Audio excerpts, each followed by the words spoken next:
Long before temples, pyramids, or names like Ramses and Tutankhamun existed, the Nile Valley was already alive with human history. This was not the Egypt found in textbooks. It was a quieter world, shaped not by monuments but by survival, where communities learned to live according to the rhythm of water, soil, and sky.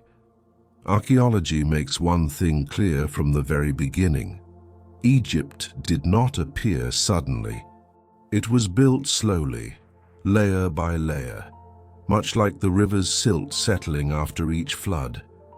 What we now call the Sahara was once a very different place. Instead of endless dunes, there were grasslands, seasonal lakes, and regular rains. Groups of hunter-gatherers moved through this landscape, following animals and gathering wild plants. Sites like Nabta Playa and Bir Kiseba reveal something unexpected about these early populations. Long before writing, long before kings, people were already organizing time itself. Stone alignments, ritual spaces, and gathering points suggest that these communities were watching the sky, tracking seasons, and coordinating life around predictable cycles. Everything changed when the climate shifted. Rainfall declined, vegetation retreated, and the land began to dry out. As the Sahara transformed into desert, entire populations were pushed toward a single lifeline: the Nile. Its banks offered water, fertile soil, food, and relative safety. Gradually, people stopped moving constantly. They began to stay, and that decision changed human history in the region forever. Before we dive in, comment where you're watching from and subscribe to Primal Roots. A society cannot rule territory if it never settles. Egypt's story only exists because permanence came first. Along the Nile, small groups started building homes from mud and reeds, planting crops, storing grain, and planning beyond the next season. Archaeological evidence from the Nile Delta shows circular houses, simple pottery, and modest burials. There are no signs of kings, palaces, or rigid social classes, but there is something far more important: control over time. These people could wait, they could save, they could imagine tomorrow. This ability to predict and prepare is the true foundation of civilization. When communities learned how to manage crops, protect surplus, and survive bad seasons, they also learned how to cooperate and how to compete.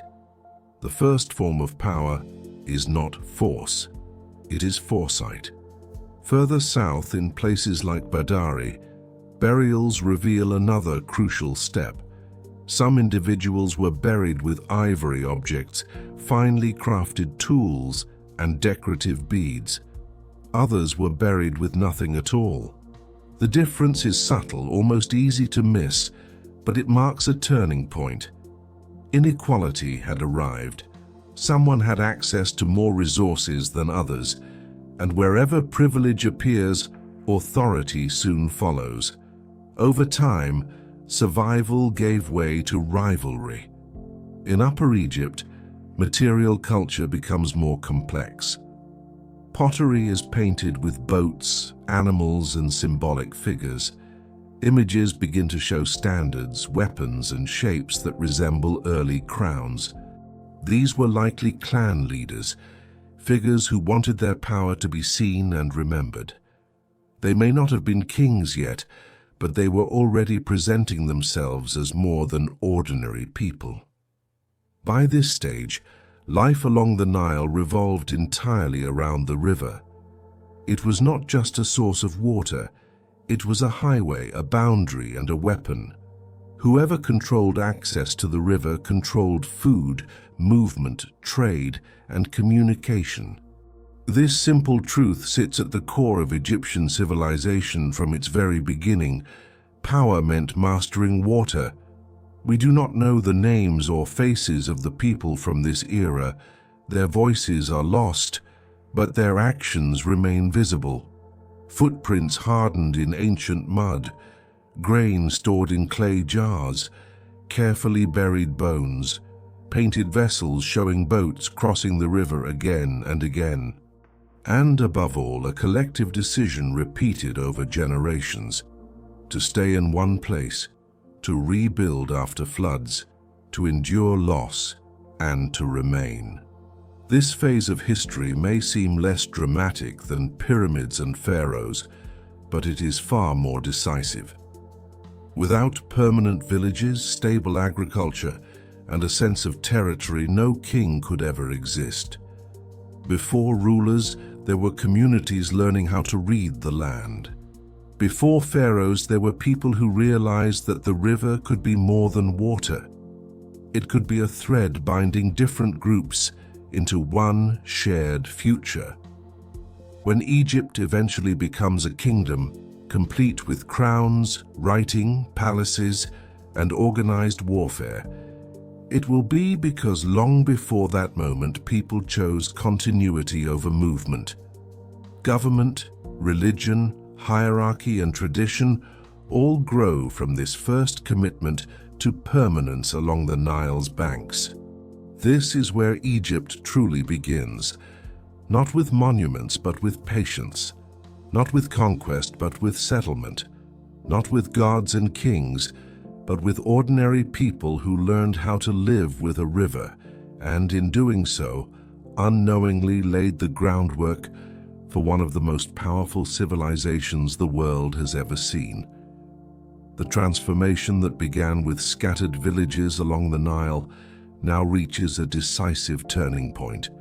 What once revolved around survival starts to reorganize into something far more complex. Communities no longer exist in isolation. Territory becomes contested, fertile land becomes strategic, and control over the river begins to separate those who command from those who obey. Life along the Nile enters a political phase. In Upper Egypt, a place emerges that reshapes everything: Hierakonpolis, known in antiquity as Nekhen. Today it appears as little more than desert ruins, but archaeological evidence reveals that this was once the most powerful center of authority in the Nile Valley. Workshops produced finely worked ivory, stone palettes, and decorated ceramics. Ceremonial zones gathered large groups under shared symbols. Animals were sacrificed, rituals performed, and authority displayed openly. None of this happens without leadership. Someone was giving orders, and those orders were followed. The cemetery at Hierakonpolis provides silent but undeniable proof. Among simple graves lie larger tombs filled with prestige goods, exotic materials, and, in some cases, the bodies of humans buried alongside a central individual. These were not accidents or acts of devotion alone. They represent structure. They show that someone had the power to decide who lived, who died, and who followed whom beyond death. This is no longer informal leadership. This is command. At the same time, the Nile Delta followed a different path. Northern communities maintained strong trade connections with the Levant and Eastern Mediterranean. Goods, tools, and materials circulated freely, yet there is little evidence of centralized authority there during this period. Power in the north was diffuse. In the south, it was concentrating, and doing so through competition, conflict, and symbolism. Objects from Upper Egypt begin to show scenes of violence and domination. Ceremonial stone weapons depict battles, prisoners, and victorious leaders. Boats carry captives rather than goods. Animals are carved in positions of control and submission. When a society chooses to represent violence in its symbolic language, it reveals something essential about how it sustains itself. Force had become a legitimate expression of power. Religion evolves alongside authority. Excavations at Hierakonpolis uncovered a ritual enclosure marked by tall wooden posts, likely bearing tribal emblems or banners. The remains of sacrificed animals, hippopotamuses, crocodiles, cattle, were found nearby. These were not random offerings. They were displays. Faith here was not separate from power, it reinforced it. Those who controlled ritual also controlled social order. From this fusion of blood, belief, and leadership emerges a defining concept of Egyptian civilization: the ruler as an intermediary between human society and the forces that govern the world. Elite burials soon appear across multiple regions, suggesting rivalry between emerging lineages. Each sought to demonstrate its dominance even in death. Ivory, rare stones, imported resins, and finely crafted objects accompanied select individuals into the grave. To bury wealth is to announce abundance. It sends a clear message. Resources are so plentiful that some can be removed permanently from circulation. Power begins as symbolism long before it becomes law. As competition intensifies, many communities vanish or lose autonomy. Smaller settlements are absorbed into larger centers. Authority consolidates. The Nile, once merely a source of life, becomes an instrument of discipline. Boats no longer move only crops and people. They carry officials, soldiers, and messages of control. The river binds the land together, but it also enforces order upon it. A discovery at Abydos marks a decisive shift. There, archaeologists uncovered a tomb larger and more complex than any before it. It contained internal chambers, imported jars, sacrificed human remains, and something revolutionary: small bone and ivory tags marked with symbols. These signs are the direct ancestors of Egyptian writing. Their meaning is profound. Before crowns and palaces, Egypt created administration. Before monuments, it created record-keeping. Before myth, it created accounting. Writing appears not to tell stories, but to manage reality. These early signs tracked goods, land, offerings, and ownership. Writing emerges only when power grows too complex to rely on memory alone. The moment symbols are carved to control resources, Egypt crosses a threshold. It becomes a state. Hierakonpolis represents the first clear concentration of authority. Abydos represents its continuation through memory.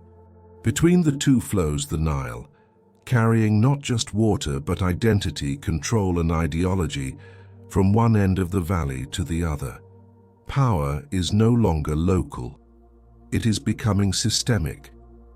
This transformation is not peaceful. Skeletal remains bear marks of violence. Some tombs include sacrificed children. Broken weapons are buried as trophies. The archaeological record is clear and uncomfortable. Egypt rises through coercion. The first African state emerges because someone learned how to control food, land, time, and people. From this point forward, the language changes.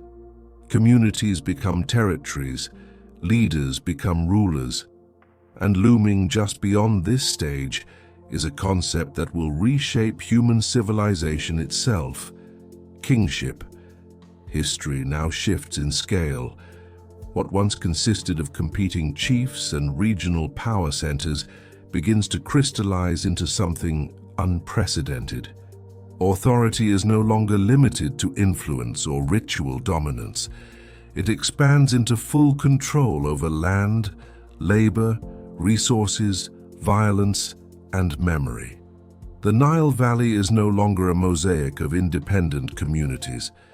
It is becoming a single political organism, preparing to acquire a face, a name, and a crown.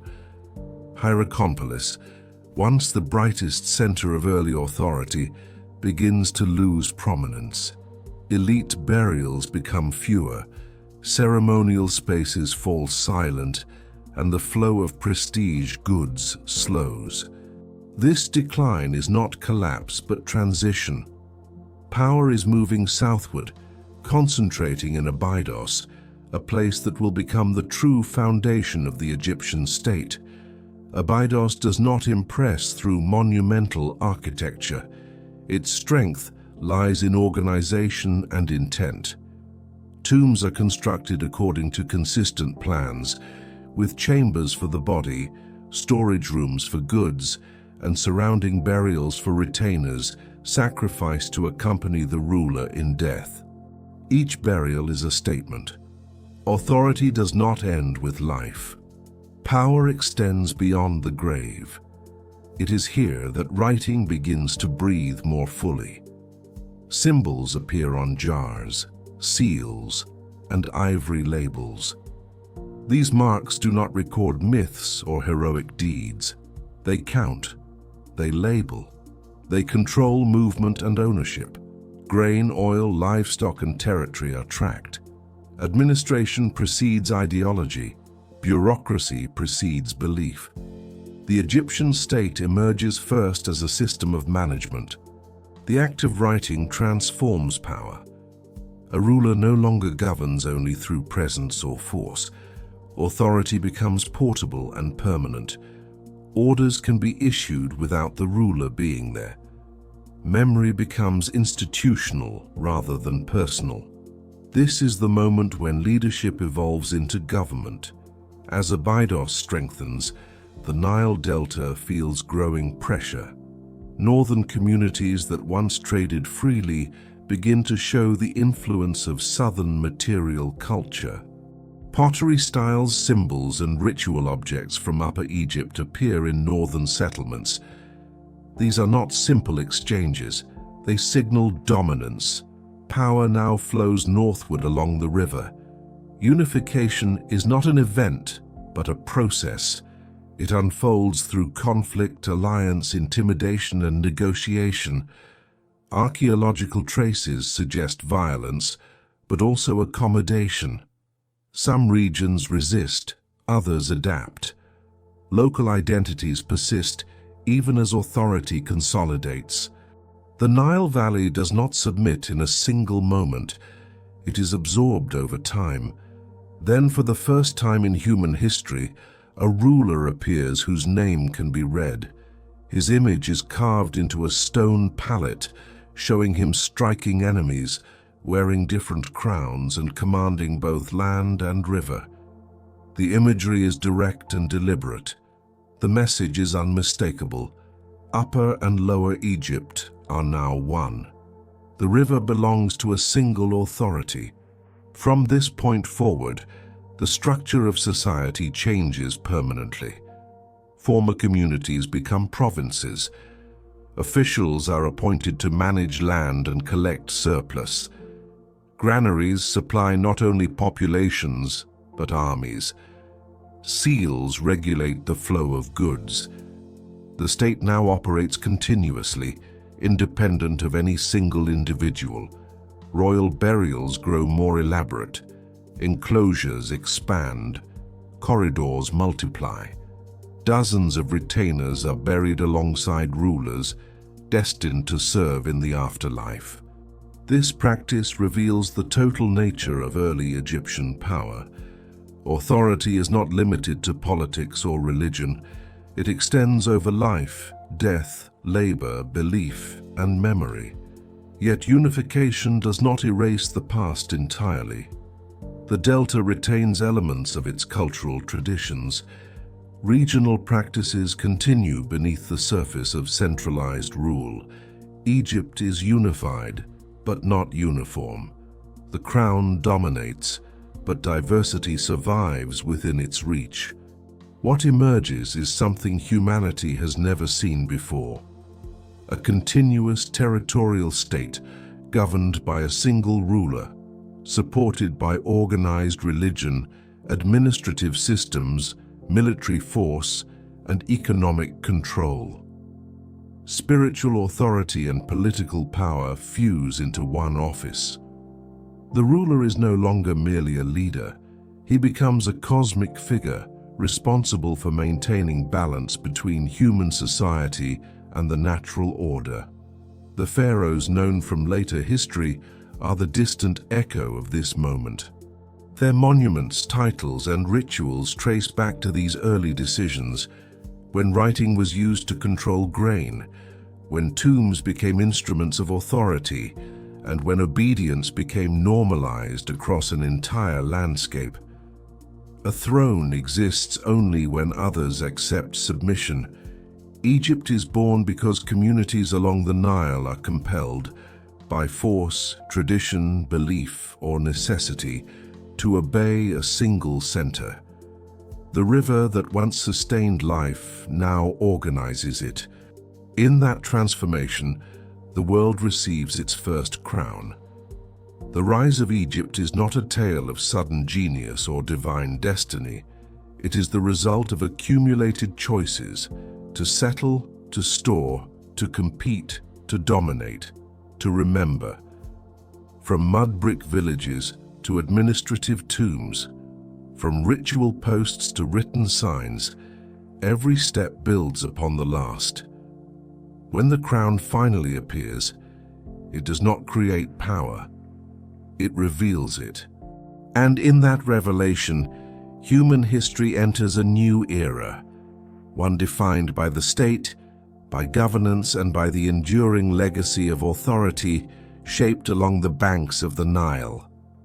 Stay with us to the end and discover how the first crown in history reshaped the world.